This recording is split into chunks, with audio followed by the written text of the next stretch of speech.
The Eternal Witness, a chronicle of water through the ages. The first human being to understand that water possessed memory did not write down this revelation, for writing had not yet been invented, and the knowledge came not through observation but through fever dreams induced by drinking from a limestone pool high in the Zagros Mountains, where mineral deposits had transformed the liquid into something that made the mind see backward through time.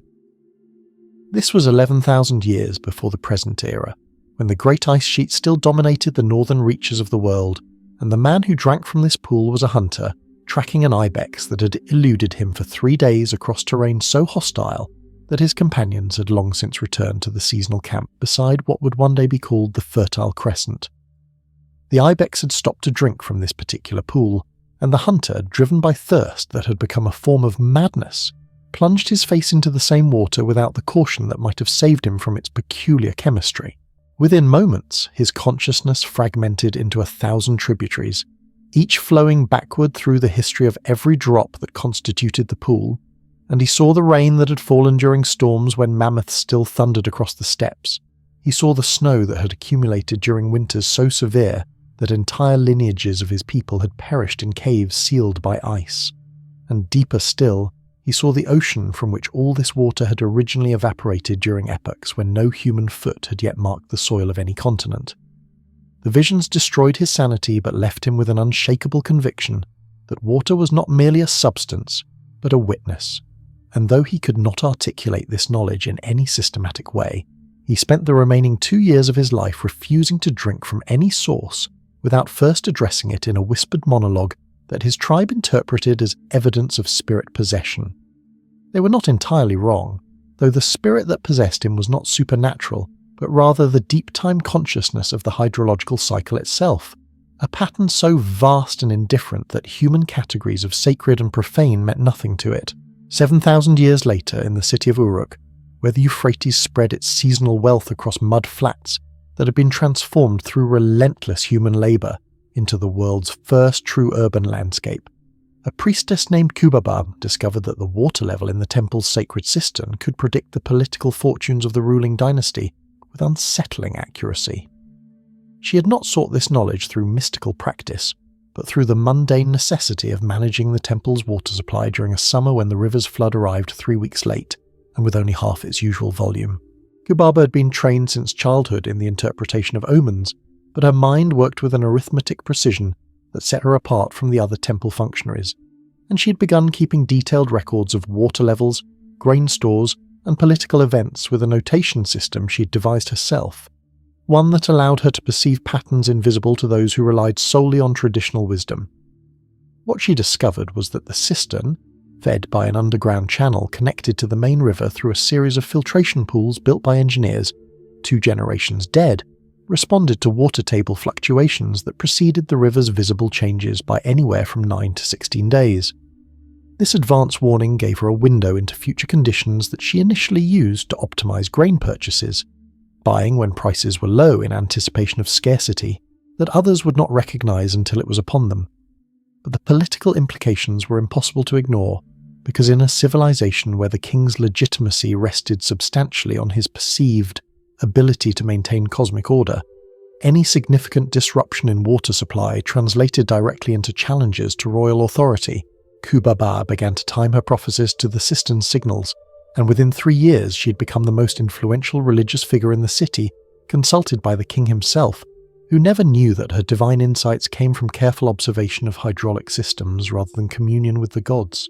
The irony was that her predictions proved so accurate that they generated the very reverence for divine forces that her method had implicitly called into question, and when she died at the advanced age of 62, the secret of her system died with her because she had never trusted anyone enough to share its full methodology. The Romans, who inherited fragments of hydraulic knowledge from the Etruscans, who had themselves learned from Greek colonists who had studied in Egypt, where the measurement of water had been a state function since the unification of Upper and Lower Kingdoms, understood that empire was fundamentally a problem of water distribution. This insight was not original to them, but they pursued its implications with an engineering ruthlessness that transformed the political geography of the Mediterranean world. The Aqua Appia, constructed in 312 BCE by the censor Appius Claudius Caecus, was not the first aqueduct in the world, or even in Italy. but it established a template that would be refined over the next 5 centuries into a continental system through which water flowed with such abundance that Roman citizens came to regard its availability as a natural right, rather than as achievement of collective organisation. What made the Roman approach distinctive was not the scale of individual projects, though some of their aqueducts stretched for distances that seemed to violate common sense, but rather their development of a legal and administrative framework that treated water as simultaneously a public good and a basis for private wealth accumulation. The water commissioners, or curatores aquarum, operated according to regulations that specified everything from the diameter of pipes that could legally supply private households to the penalties for unauthorized tapping of public conduits, and these regulations reveal a society grappling with contradictions it could never fully resolve. Water was declared the common property of the Roman people, yet its distribution created hierarchies as rigid as any based on land ownership. The great houses of the Palatine received water through dedicated lines that flowed continuously, while the urban poor collected their daily needs from public fountains that operated on schedules determined by considerations of pressure management and political favoritism. Sextus Julius Frontinus, who served as water commissioner under the Emperor Nerva, and who wrote the most comprehensive surviving treatise on Roman water systems, describes with bureaucratic precision the various frauds through which water was illegally diverted, noting that some property owners had installed pipes with wider bores than their permits allowed, while others had created secret connections that bypassed the official measurement points entirely. His tone is one of perpetual exasperation with human ingenuity and circumventing regulation, but beneath the administrative complaints, one can detect a certain respect for the technical sophistication required to steal water from a system that the empire's best engineers had designed to be theft-proof. The aqueducts themselves were miracles of sustained effort, requiring not merely the initial construction, but constant maintenance by crews who walked the entire length of each channel on regular inspection schedules, clearing sediment, repairing leaks, and occasionally fighting off bandits who had discovered that threatening urban water supplies was an effective method of extortion. In the 8th century of the Common Era, in the kingdom of Srivijaya, which controlled the maritime trade routes between the Indian Ocean and the South China Sea from its centre on the island of Sumatra, a monk named Vajrabodhi wrote a text that has not survived in its original form, but that is referenced in later commentaries as containing a systematic analysis of the relationship between rainfall patterns and political legitimacy. Vajrabodhi had been born in southern India and had travelled extensively before settling in Srivijaya, and his education included both Buddhist philosophical training and practical knowledge of astronomy and agriculture. What made his work remarkable was his argument that the monsoon cycle, which all agricultural societies in the region understood to be crucial for survival, was not controlled by the devotion of rulers or the performance of proper rituals, but rather followed patterns that could be predicted through observation of stellar positions and ocean conditions. This was not quite meteorology as we would understand it, but it represented a significant departure from the prevailing model in which natural phenomena were interpreted primarily through the lens of moral cosmology.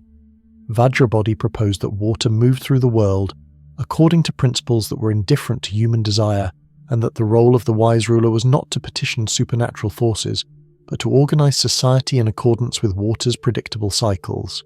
His ideas were considered dangerous by some members of the court, who recognized that if accepted, they would undermine the religious foundations of royal authority. But they found an unexpected champion in the king himself, who had grown skeptical of court Brahmins who promised rain in exchange for increasingly elaborate ceremonies that never seemed to affect the actual weather. The king commissioned a series of observations to test Vajrabodhi's predictions,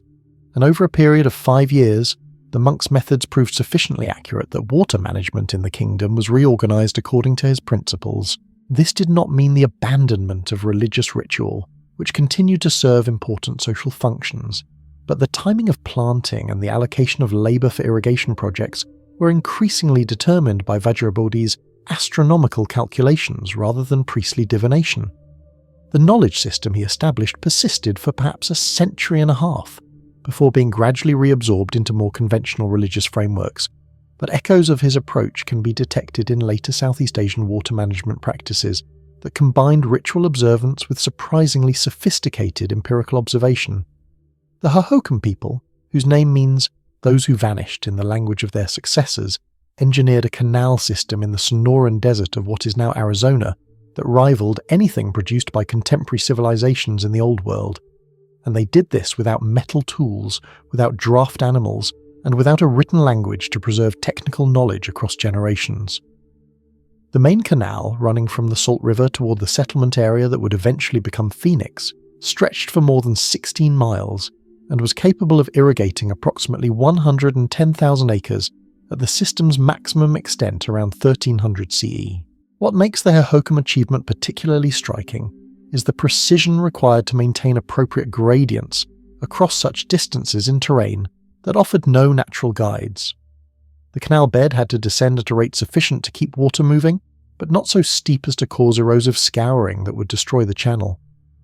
This required a sophisticated understanding of hydraulic principles that could only have been developed through generations of experimental refinement, and the fact that the system worked for more than 1,000 years suggests a stability of knowledge transmission that is all the more impressive given the absence of written records. Archaeological excavation of the canals has revealed multiple phases of modification, with earlier channels being abandoned and new ones constructed when accumulated silt or changing river conditions made the old routes inefficient. The society that built these waterworks was not egalitarian. Analysis of dwelling sites and burial goods indicates clear status hierarchies, and it seems likely that control over water distribution was a primary source of social power. But unlike irrigation societies in Mesopotamia or China, where written records allow us to trace the legal and administrative apparatus of water management, the Hohokam system must be understood almost entirely through physical evidence, and this imposes limits on what we can know about the human relationships that the infrastructure embodied. What we can say with confidence is that the network represented an enormous investment of collective labour, sustained across time periods that exceeded any individual lifetime, implying either coercive power or shared commitment to a project whose benefits were sufficiently broad to command voluntary participation. The system's eventual abandonment sometime in the 15th century remains a subject of scholarly debate, with hypotheses ranging from catastrophic flooding to drought to social upheaval, but the most likely explanation involves some combination of environmental stress and the fragility of social institutions that depended on maintaining complex infrastructure without the buffering capacity that literacy and metallurgy provided to Old World civilizations. In the winter of 1309, the city of Bruges, which had grown wealthy on the wool trade between England and the manufacturing cities of Flanders, confronted a crisis that exposed the vulnerability of commercial networks to hydrological contingency. The Zwin, the tidal channel that connected Bruges to the North Sea and that made the city accessible to the merchant ships carrying English wool, had been gradually silting up for decades as sediment transported by coastal currents accumulated faster than tidal action could scour it away. The city's prosperity depended absolutely on maintaining this connection, and successive governments had invested enormous sums in dredging operations, but the scale of sediment accumulation overwhelmed their efforts. By 1309, ships with drafts suitable for Atlantic crossings could no longer reach the city's wharves, and merchants were forced to unload their cargoes at the coastal town of Sluis and transport goods overland to Bruges at vastly increased cost. The city council commissioned reports from engineers who proposed increasingly desperate schemes. Some suggested constructing a new canal along an entirely different route. Others advocated for massive dredging operations using equipment that had not yet been invented, and one particularly imaginative proposal involved attempting to alter coastal current patterns by constructing enormous stone barriers in the North Sea itself. What none of the engineers could acknowledge, though the more perceptive among them must have understood, was that the problem had no solution within the technological and economic constraints of 14th century Flanders. The Zwin's silting was not a temporary aberration, but part of a long-term geomorphological process, driven by forces utterly indifferent to human commercial interests, and the city's fate was to decline gradually as trade routes shifted to Antwerp, which had maintained better access to the sea. The psychological impact of this realization, insofar as it was realized rather than persistently denied, was profound. Here was a civilization that had achieved remarkable sophistication in textile manufacturing, in banking and credit instruments, in legal frameworks for international commerce, and yet it found itself helpless before the movement of sand and silt in quantities that, grain by grain, seemed trivial, but that in aggregate destroyed a city's reason for existence. The Bruges wool merchants did not speak of their predicament in terms of environmental determinism, because that conceptual vocabulary did not yet exist. But the records of city council meetings from this period reveal a growing recognition that human will, however organised and however backed by financial resources, could be checkmated by water's patient rearrangement of the landscape. The explosion of the Huayna Putina volcano in southern Peru in February 1600 released such quantities of ash and sulfur dioxide into the upper atmosphere that global climate patterns were disrupted for the better part of 3 years. But the immediate local impact involved water in ways that the Spanish colonial authorities documenting the disaster struggled to comprehend. The eruption melted snow and ice from the volcano's upper slopes with such rapidity that floods of mud, ash, and water descended on settlements in the surrounding valleys with virtually no warning, and survivors described walls of liquid earth that moved faster than a horse could gallop, and that buried entire villages to depths that made excavation pointless. But the longer-term hydrological consequences were in some ways more devastating than the initial floods, because the ash fall altered water chemistry throughout the region, making streams and springs that had been potable for centuries suddenly toxic to livestock and dangerous for human consumption. The indigenous population, already decimated by European diseases and the brutal labour demands of the encomienda system, found itself deprived of reliable water sources at precisely the moment when agricultural recovery from the eruption's destruction required intensive irrigation. Spanish colonial records from the Diocese of Arequipa describe migrations away from areas that had been continuously inhabited since before the Inca Empire, and they note disputes over access to the remaining clean water sources that sometimes escalated into violence. What the Spanish observers failed to recognize, or at least failed to record, was that the indigenous population possessed knowledge of alternative water sources that only became accessible during periods of extreme necessity. Springs that flowed only intermittently, underground seeps that required extensive digging to access, and techniques for collecting and storing water during the brief periods when it could be obtained. This knowledge was not written down, and much of it did not survive the population collapse that followed the eruption, but fragments can be reconstructed from later accounts and from archaeological evidence of pre-Columbian water management infrastructure. The Huayna Putina disaster demonstrates water's capacity to transition between states in ways that violate human categories of stability. The ice and snow that had been permanent features of the landscape for as long as anyone could remember liquefied in hours. The water that had been pure and life-sustaining became poisoned, and the social arrangements that had been constructed around particular hydrological patterns disintegrated when those patterns changed. The Thames in London in the summer of 1858 achieved a smell so overpowering that sessions of Parliament were suspended, because the stench penetrating the Palace of Westminster made deliberation impossible. And this event, known with characteristic British understatement as the Great Stink, finally forced the government to commit to constructing a comprehensive sewer system that had been proposed and rejected for decades as too expensive. The Thames had been London's sewer for centuries, but the introduction of flush toilets in the 1840s had vastly increased the volume of human waste entering the river, and the combination of low water levels and high temperatures that summer created anaerobic conditions in which bacterial decomposition produced gases that offended the Victorian nose with an intensity that overcame the political inertia that had blocked infrastructure investment. What makes this episode historically significant is not merely the engineering response, though Joseph Bazalgette's sewer system was indeed a remarkable achievement, but rather the collision it represents between traditional attitudes toward water and emerging understandings of disease transmission. For most of human history, the solution to waste disposal had been dilution in the nearest convenient body of water,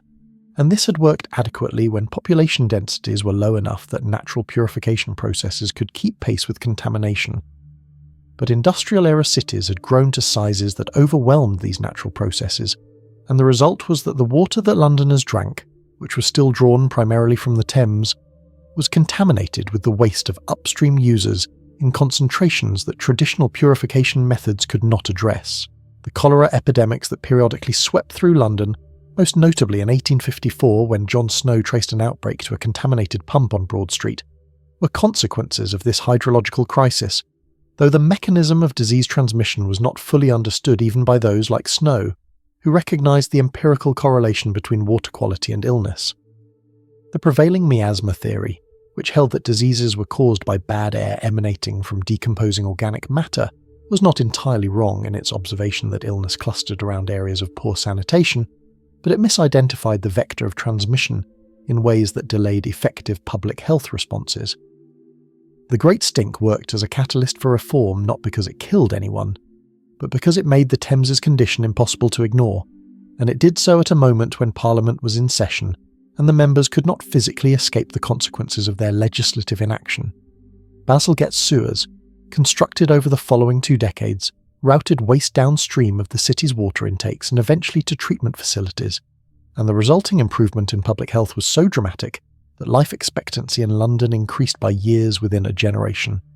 though the full credit for this belongs to a suite of public health interventions, of which water management was only one component. In the spring of 1889, the South Fork Dam above Johnstown, Pennsylvania, failed during a period of heavy rain, releasing 20 million tons of water from the reservoir it had been restraining, and the resulting flood killed more than 2,000 people in a disaster that revealed the degree to which industrial-era infrastructure had concentrated risk in ways that previous generations had never experienced. The dam had been built in the 1850s as part of a canal system that was already obsolete by the time of its completion, and after the canal's abandonment, the structure had been purchased by a private club whose wealthy members used the reservoir for fishing and boating. Maintenance on the dam had been minimal, and modifications made to accommodate the club's recreational purposes had actually reduced the structure's capacity to handle overflow conditions. But these problems were invisible to the residents of Johnstown, 14 miles downstream, who had grown accustomed to the dam's presence and who had no reason to question its integrity. When the dam failed, the water descended on Johnstown with a force that obliterated buildings, scoured sections of the valley down to bedrock, and carried debris, including houses, trees, machinery, and human bodies, for miles downstream in a chaotic mass that eventually piled up against a railroad bridge, where it caught fire and burned through the night while survivors listened to the screams of people trapped in the wreckage. The legal aftermath of the disaster was almost as remarkable as the flood itself, because the victims' attempts to hold the club members liable for their negligence failed in the courts. The flood was ruled an act of God, an interpretation that reflected both the inadequacy of legal frameworks for addressing infrastructure failures and the power of the club's members, who included some of the wealthiest industrialists in America. But what the Johnstown flood demonstrated most clearly was that water, when suddenly released from anthropogenic containment, carries within it the accumulated energy of all the elevation it has been prevented from descending, and this energy transforms it from a gentle, life-supporting medium into a force of destruction that makes no distinction between the guilty and the innocent. The survivors' accounts describe water that moved like a living entity, seeking out every low place, exploiting every weakness in structures that had seemed permanent, and reclaiming spaces that human settlement had appeared to have conquered. The reconstruction of Johnstown proceeded rapidly, driven partly by industrial necessity and partly by a cultural unwillingness to concede defeat to natural forces. But the new town was built largely in the same floodplain, reflecting a faith in engineering solutions that the original dam's failure should have called into question. The construction of the Hoover Dam during the Great Depression represented the apotheosis of a particularly American faith in the capacity of large-scale engineering to subordinate natural systems to human purposes, and the dam did indeed transform the Colorado River from a seasonally erratic force into a regulated resource that enabled the development of cities and agriculture in regions that would otherwise have remained sparsely populated. But the treaty negotiations that preceded the dam's construction, particularly the 1922 Colorado River Compact that allocated water among the 7 basin states, were based on flow measurements taken during an unusually wet period in the river's history, and the allocations they established promised more water than the river actually carries in most years. This overallocation created a structural conflict that has intensified as demand has grown, and the deficit has been managed partly through the depletion of groundwater reserves and partly through the erosion of the river's ecological functions, with the result that the Colorado now rarely reaches the ocean except as a heavily saline trickle that bears little resemblance to the river that carved the Grand Canyon, The engineers who designed the Hoover Dam understood water as a substance to be controlled through the application of sufficient concrete and steel, and within that framework their achievement was extraordinary. The dam has operated reliably for nearly 90 years and has generated electricity for millions of people. What they did not understand or chose to ignore was that water exists within complex systems that extend far beyond the immediate channel of a river, and that interventions in one part of these systems propagate consequences that may not become visible for decades.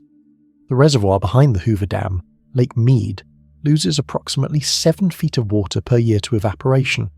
a rate that seemed trivial when the lake was full, but that becomes critical as water levels decline. The reservoir also traps sediment that the river formerly carried to the Gulf of California, and this sediment trapping has geomorphological consequences that extend hundreds of miles downstream, affecting channel dynamics, riparian habitat, and the coastal delta that once covered thousands of square miles, but that has now largely disappeared. The political and legal structures created to manage the Colorado are premised on assumptions about water availability that climate change is rendering increasingly untenable, and the renegotiation of water rights among competing users, cities, agricultural districts, tribal nations, and the river ecosystem itself has become one of the most complex resource management challenges in North America. In the city of Chennai in southern India in June 2019, the reservoirs that supply the metropolitan area with water ran completely dry, and the city's population of nearly 5 million people found themselves dependent on water delivered by truck from sources as far as 200 kilometers away, at prices that consumed a substantial fraction of average household incomes. The Chennai water crisis was not the result of a single drought year, but rather the culmination of decades of groundwater over-extraction, inadequate infrastructure maintenance, and urban development patterns that paved over wetlands and lakes that had historically served to recharge aquifers. The traditional water harvesting systems that had sustained settlement in the region for centuries, systems of interconnected tanks that captured monsoon rains and distributed them throughout the dry season, had been gradually dismantled or filled in to accommodate urban expansion, and the knowledge of how to maintain these systems had been largely lost as centralized water supply became the norm. The irony, not lost on environmental activists in Chennai, was that the monsoon of 2018 had brought above-average rainfall, but so much of it had run off into the ocean because the absorption capacity of the urban landscape had been destroyed. The crisis forced the city government to implement emergency measures including desalination of seawater and the drilling of new bore wells, but these solutions addressed symptoms rather than the underlying structural problems. The deeper issue was that the city's economy and social organisation had been predicated on assumptions about water availability that were never sustainable, and the crisis represented not an aberration, but a revelation of conditions that had been developing for years but that had been invisible to those who turned on their taps and found water flowing. The differential impact of the crisis across social classes was stark. Wealthy neighbourhoods with private bore wells and the resources to purchase trucked water experienced inconvenience, while poor neighbourhoods faced genuine scarcity that forced impossible choices between water and other necessities. The political response involved a mixture of emergency relief, infrastructure commitments, and rhetoric that blamed the crisis on weather patterns rather than policy failures. And within months of the monsoon's return, the sense of urgency faded, even though the structural vulnerabilities remained unaddressed. The discovery in the early 21st century that approximately 11% of the ocean's volume exists in a layer between 600 and 2,000 meters depth that has become significantly depleted in oxygen over the past 50 years represents a shift in planetary chemistry whose full consequences are only beginning to be understood. This oxygen minimum layer has always existed as a feature of ocean structure, created where microbial decomposition of sinking organic matter consumes oxygen faster than circulation patterns can replenish it. But its expansion in both volume and intensity appears to be driven by warming temperatures that reduce oxygen solubility in surface waters, and that strengthen stratification patterns that inhibit mixing between deep and shallow layers. The organisms that have adapted to live in these low oxygen zones are specialized for conditions that would be fatal to most marine life,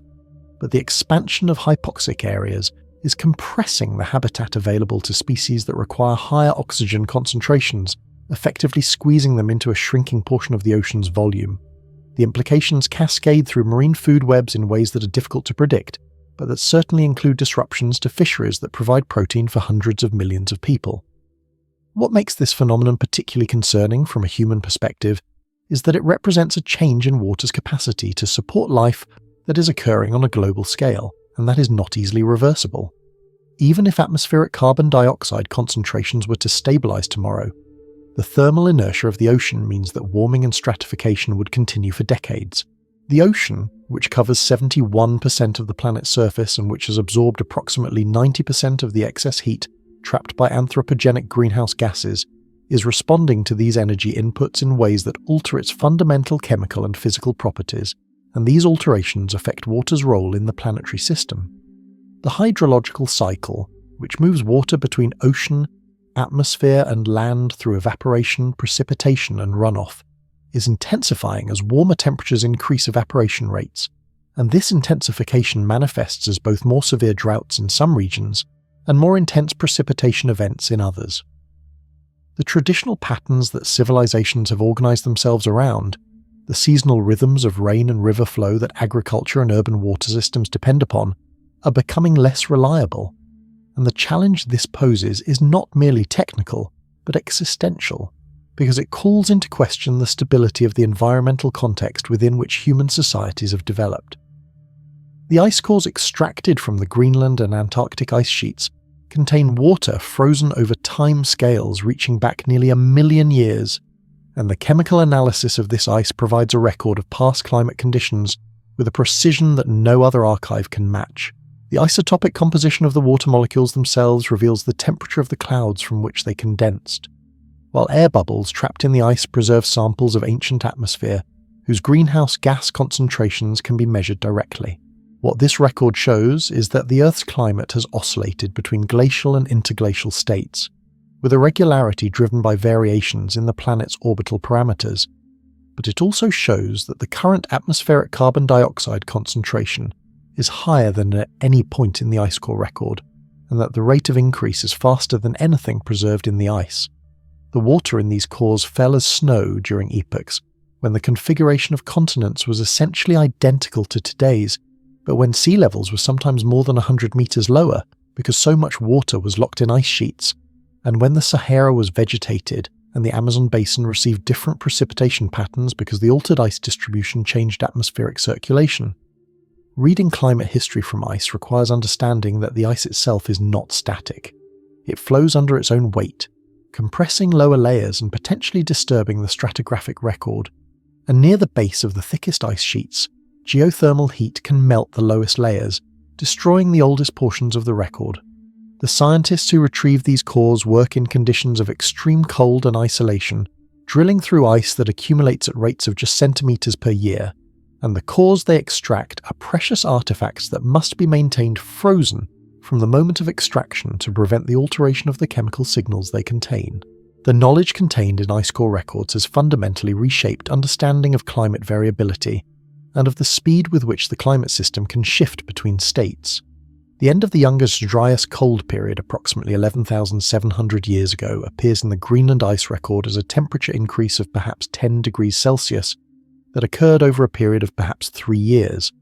a rate of change so rapid that it challenges assumptions about climate stability and about the capacity of ecosystems to adapt to changing conditions. The Great Artesian Basin underlying much of inland Australia contains water that fell as rain tens of thousands of years ago when the regional climate was wetter than at present, and this fossil water has been accessed through boreholes since the late 19th century to support pastoral agriculture in regions that would otherwise be uninhabitable. The basin's recharge, the process by which rainfall infiltrates into the aquifer at its eastern edge, where permeable rock formations outcrop in the Great Dividing Range, is slow relative to the rates at which water has been extracted, and pressure in the aquifer has declined substantially since the beginning of intensive use. The early pastoral stations used the artesian pressure to bring water to the surface without pumping, and in some cases, uncontrolled flows from poorly constructed bores created permanent springs in areas that had been completely dry, altering local ecology in ways that were sometimes beneficial and sometimes destructive. The water emerging from the basin is often hot, heated by the geothermal gradient during its long residence underground. and it frequently carries dissolved minerals in concentrations that make it unsuitable for some agricultural uses without treatment. The basin represents a resource that is being depleted on timescales that are long relative to human lifespans, but that are finite nonetheless, and the questions of how to manage this depletion and who has rights to the remaining water have become increasingly contentious as surface water sources in the region have become less reliable. The hydrogeology of the basin is complex, with multiple aquifer layers separated by confining formations that prevent mixing,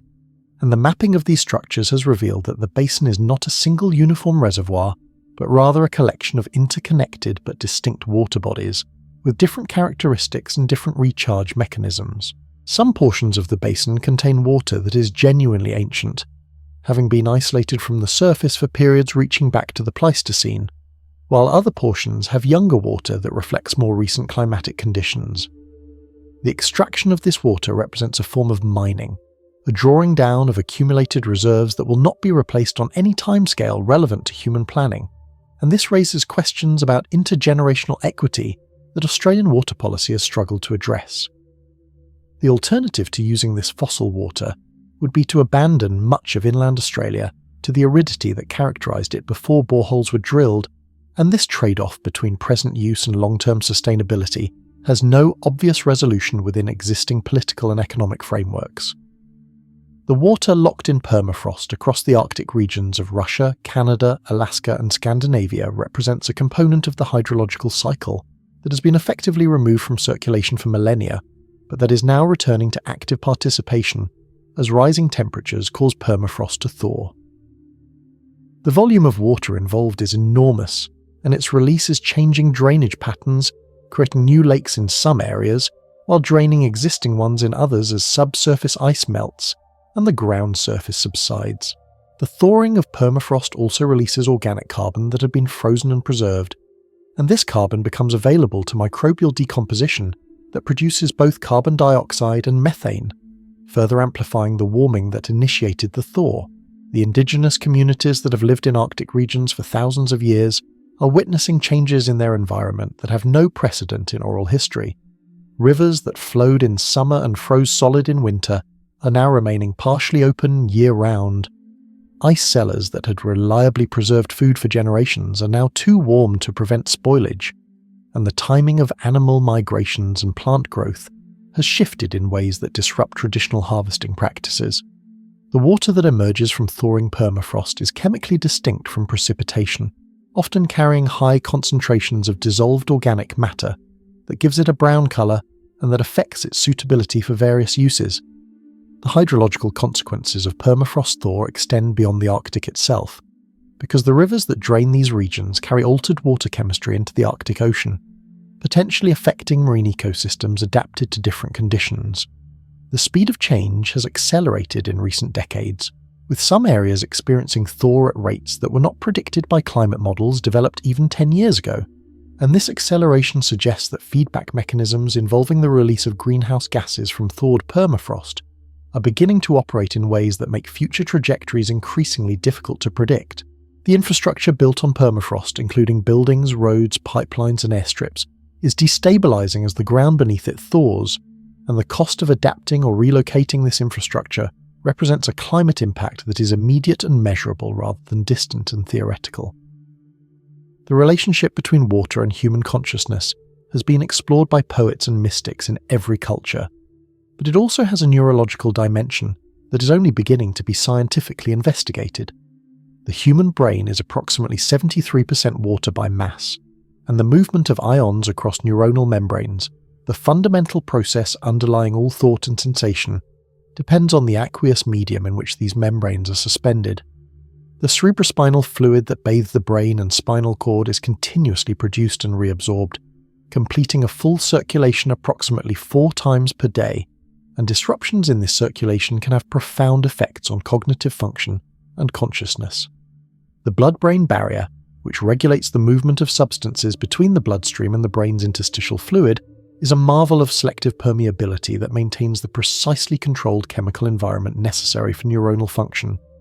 And this barrier's integrity depends on complex interactions between endothelial cells, water channels, and transport proteins. The sensation of thirst, one of the most powerful drives in the behavioral repertoire of any animal, arises from osmoreceptors that detect changes in blood osmolality, and from baroreceptors that sense changes in blood pressure,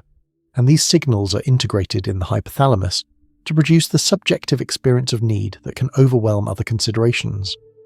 Dehydration affects cognitive performance before it produces obvious physical symptoms, with deficits in attention, working memory, and psychomotor skills appearing when body water loss reaches just 2% of body weight, and these effects are particularly pronounced in tasks requiring sustained attention or complex problem solving. The water balance of the body is regulated through mechanisms of exquisite sensitivity that operate largely outside conscious awareness, adjusting kidney function, respiratory water loss, and hormonal signals to maintain the narrow range of hydration necessary for cellular function, and this regulation continues even during sleep, when behavioral responses to thirst are not possible. The evolutionary history of this regulatory system extends back to the earliest vertebrates and beyond, incorporating solutions to the problem of maintaining water balance that were developed in marine, freshwater, and terrestrial environments, and the kidney structure of modern mammals reflects this history in its complex architecture, designed to produce urine of variable concentration depending on the body's hydration status. The water used in the manufacture of semiconductor chips must be purified to standards that exceed those for any other industrial or domestic application, because even minute concentrations of dissolved minerals or organic contaminants can disrupt the nanoscale processes through which circuits are etched onto silicon wafers. The production of ultra-pure water involves multiple stages of filtration, ion exchange, reverse osmosis, and ultraviolet treatment, and the result is water that is so chemically aggressive, so eager to dissolve substances and return to equilibrium with its surroundings, that it cannot be stored in ordinary containers without immediately beginning to leach contaminants from them. A modern semiconductor fabrication facility may use millions of gallons of water per day, and the vast majority of this water is used not in the chips themselves, but in the rinsing processes that remove chemical residues after each processing step. The geographic distribution of the semiconductor industry has been shaped partly by access to water supplies adequate for these manufacturing demands, and the tension between water use for chip production and water availability for other purposes has become a political issue in regions where both semiconductor manufacturing and water scarcity exist. The irony that devices marketed as dematerialized and virtual require enormous material and water inputs for their production is not lost on critics of the technology industry, but it has done little to slow the expansion of manufacturing capacity. The water that emerges from semiconductor fabrication is heavily contaminated with acids, bases, solvents, and metals used in the manufacturing process, and treating this wastewater to meet environmental discharge standards is a significant technical challenge and operational cost. The circular flows of water through industrial processes and back to natural systems create pathways through which chemical substances can enter ecosystems and food webs, and the regulation of these flows is an ongoing negotiation between industrial necessity, environmental protection, and public health. The ancient practice of water divining, in which individuals claim to locate underground water sources through the use of a forked stick or other implement that responds to the presence of water, has persisted into the present despite the absence of any scientifically plausible mechanism for how it might work, and despite controlled tests that have consistently failed to demonstrate abilities beyond chance. The persistence of this practice suggests something about human psychology and about the relationship between belief, observation, and the interpretation of ambiguous stimuli. In regions where groundwater is not uniformly distributed, someone who digs enough wells will occasionally find water, and the human capacity for pattern recognition is sufficiently powerful that coincidental successes will be remembered while failures are forgotten or explained away, creating a spurious but subjectively convincing evidence base. The water diviner's forked stick does move, but it moves in response to unconscious muscular movements by the person holding it, rather than to any emanation from underground water, a phenomenon known as the ideomotor effect that also explains the operation of Ouija boards and similar devices. The fact that people can sincerely believe they are sensing external forces when in fact they are responding to their own unconscious signals demonstrates the degree to which consciousness is a constructed interpretation of experience rather than a direct apprehension of reality. In some cultural contexts, water divining was understood not as a natural skill, but as a gift, or as communication with spirits, and this framing made it less vulnerable to empirical falsification because failures could be attributed to spiritual factors rather than to the absence of any real phenomenon. The transition to mechanized well drilling and to hydrogeological surveys based on an understanding of subsurface geology largely eliminated the functional role of water diviners in developed economies. But the practice continues in some areas, both as tradition and as a response to the expense and uncertainty of scientific approaches that, while generally more reliable than divining, still cannot guarantee success in locating groundwater in complex geological settings. The water footprint of various foods and consumer goods reveals the hidden hydraulic infrastructure that underlies modern consumption patterns. A kilogram of beef requires approximately 15,000 litres of water when accounting for the irrigation of feed crops, the processing of those crops, and the direct water consumption of the animal, while a kilogram of wheat requires approximately 1,800 litres and a cotton shirt requires approximately 2,700 litres. These figures are averages that conceal enormous variation depending on production methods and locations, but they make visible the degree to which material consumption translates into claims on water resources, and they suggest that trade in agricultural commodities and manufactured goods is implicitly trade in the water used to produce them. Regions that export water-intensive crops are effectively exporting their water resources, and if those regions face water scarcity, this export can represent a subsidy from increasingly stressed hydrological systems to consumers elsewhere who remain unaware of the resource implications of their purchases. The concept of virtual water trade, developed by geographer Tony Allen to describe these flows, has become an important framework for analysing food security and resource allocation in a globalised economy, but it has also generated controversy about whether water-scarce regions should continue to produce water-intensive crops for export, or whether production should shift to areas where water is more abundant. The economic incentives often favour continued production in water-scarce regions, where other factors such as labour costs, land availability, or climate make agriculture profitable, and the market does not automatically account for the depletion of aquifers or the degradation of watersheds unless these costs are internalised through regulation or pricing mechanisms.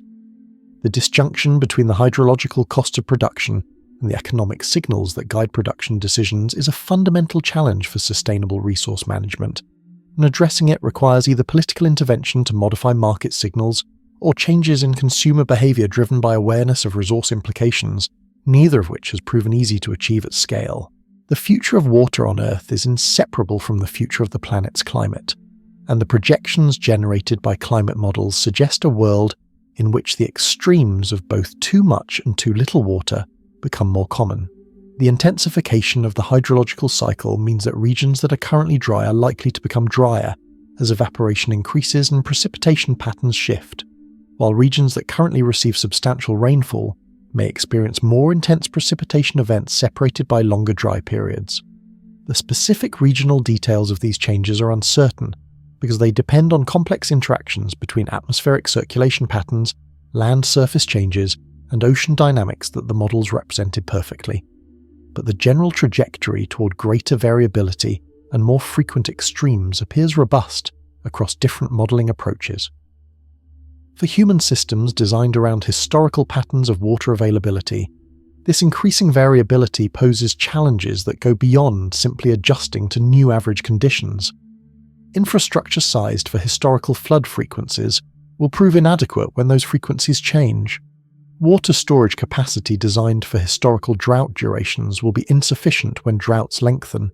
and agricultural systems adapted to historical growing season characteristics will require modification when those characteristics shift. The glaciers that currently store water in frozen form and release it gradually through the summer melting season, providing flow to rivers during periods when precipitation is minimal, are retreating globally,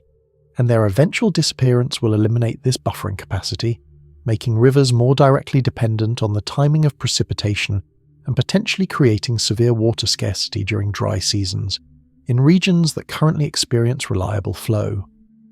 The social and political institutions that mediate access to water resources, from local irrigation associations to international treaties governing shared river basins, are products of particular historical circumstances and are not necessarily robust to the changes that appear to be emerging. The renegotiation of these institutions under conditions of increasing scarcity and uncertainty is a challenge that has no clear precedent, and the potential for conflict over water resources to destabilize regions and to drive migration is widely recognized but poorly understood in terms of specific mechanisms and tipping points.